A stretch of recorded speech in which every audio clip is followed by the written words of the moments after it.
Welcome back, brother.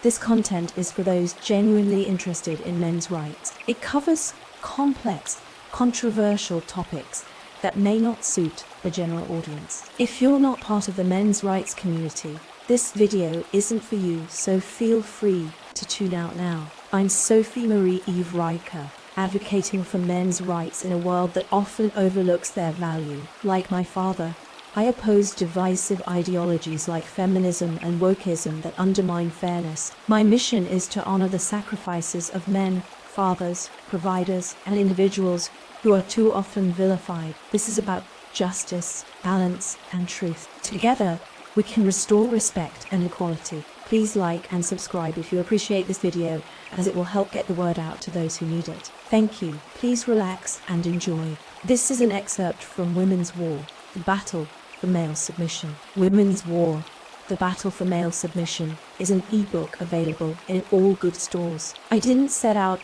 to write this book. I didn't wake up one day and decide to take on the feminist narrative. No, this book was born out of necessity. A necessity to expose the truth about the war being waged against men, a war that has been disguised as equality, progress, and liberation. My journey began with a simple question: why are men being vilified? Why are we being told that masculinity is toxic, that our very existence is a problem? The more I dug, the more I realized that the answers were not just uncomfortable, they were explosive. I've seen firsthand the damage feminism has done. I've watched men I care about, friends, family, colleagues, be stripped of their dignity, their worth, and their purpose. I've seen them labeled as oppressors simply for being men. I've seen them struggle in a system that punishes them for their gender while rewarding women for theirs. I've seen the lies, the hypocrisy, and the outright hatred that feminism has unleashed on society, and I've had enough.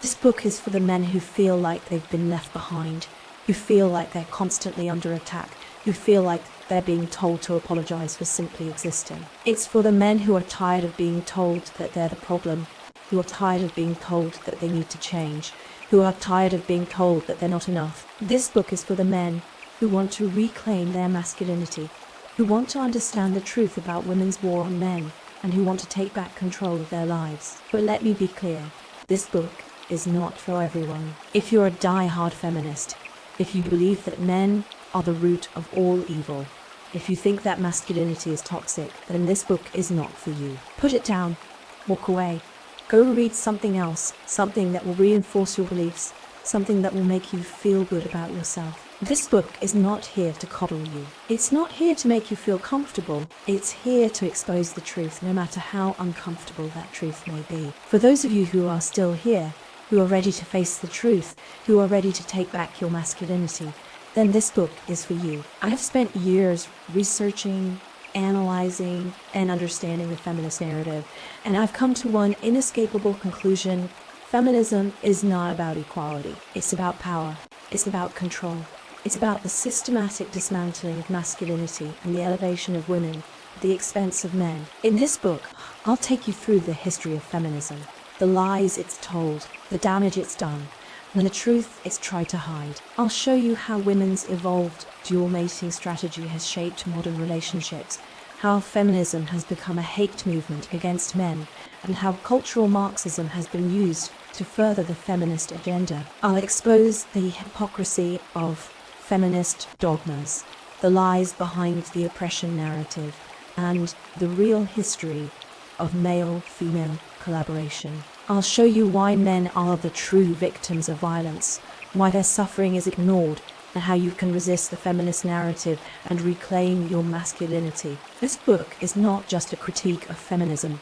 It's a call to action. It's a call to men to stand up, to take back their masculinity, and to fight back against the war being waged against them. It's a call to men to reject the lies, to embrace the truth, and to reclaim their rightful place in society. So, if you're ready to understand the truth about women's war on men, if you're ready to take back control of your life, then read on. But if you're not ready, if you're not willing to face the truth, then put this book down. Because the truth is not always easy to hear, but it's always necessary. And the truth is this: the war on men is real, and it's time to fight back. With the introduction completed, we are jumping to an extract from the book. The path forward requires a fundamental shift in how we view and treat men in society. For too long, men have been unfairly demonized, marginalized, and oppressed by feminist ideologies that prioritize women's interests at the expense of men's well-being. It's time to dismantle these harmful narratives and create a society that values and respects both genders equally. Criminal justice reform is a critical first step. Men currently receive harsher sentences than women for the same crimes, a clear example of systemic bias. According to a 2018 study by the United States Sentencing Commission, men receive sentences that are 63% longer than women for similar offenses. This disparity is unjust and must be addressed to ensure fairness in our legal system. Domestic violence support is another area where men are often overlooked. While there are numerous shelters and resources available for women, men who are victims of domestic violence have few places to turn. A 2010 study by the Centers for Disease Control and Prevention found that 40% of domestic violence victims are men, yet only a fraction of shelters cater to them. We must expand support services to include men and recognize that domestic violence is not a gendered issue. Education equity is essential for the development of both boys and girls. Boys are increasingly falling behind in school, with lower graduation rates and higher dropout rates than girls. According to the National Center for Education Statistics, boys are 30% more likely to drop out of high school than girls. Schools must address the unique needs of boys and provide them with the support they need to succeed. Equal rights are a cornerstone of a fair society. Men and women should have the same legal protections and responsibilities. This includes equal pay for equal work, equal opportunities in the workplace, and equal treatment under the law. We must reject the notion that women are perpetual victims and men are perpetual oppressors. Healthcare equality is another area where men are often neglected. Men's health issues, such as prostate cancer and mental health, receive far less attention and funding than women's health issues.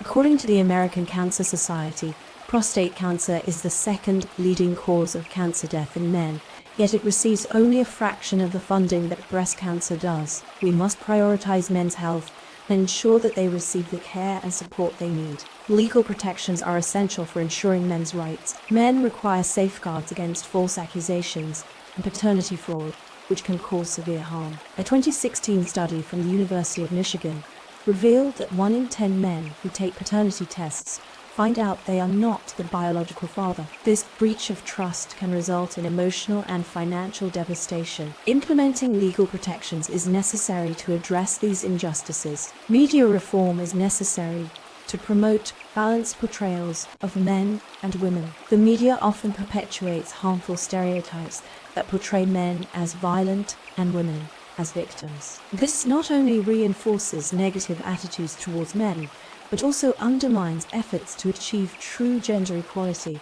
We must demand more balanced and accurate representations of both genders in the media. Meritocracy should be the foundation of success in any society. Success should be based on ability, not gender or quotas. Affirmative action policies that prioritize women over men are inherently unfair and undermine the principles of meritocracy. We must reject these policies and ensure that everyone has an equal opportunity to succeed based on their abilities. Military equality is another area where men are unfairly burdened. Conscription should apply to both men and women, as both genders have a responsibility to defend their country. Currently, only men are required to register for the draft in the United States, a clear example of gender discrimination. We must end this practice and ensure that both men and women share the burden of military service. Parental leave is essential for promoting gender equality in the workplace. Men should have equal opportunities to bond with their children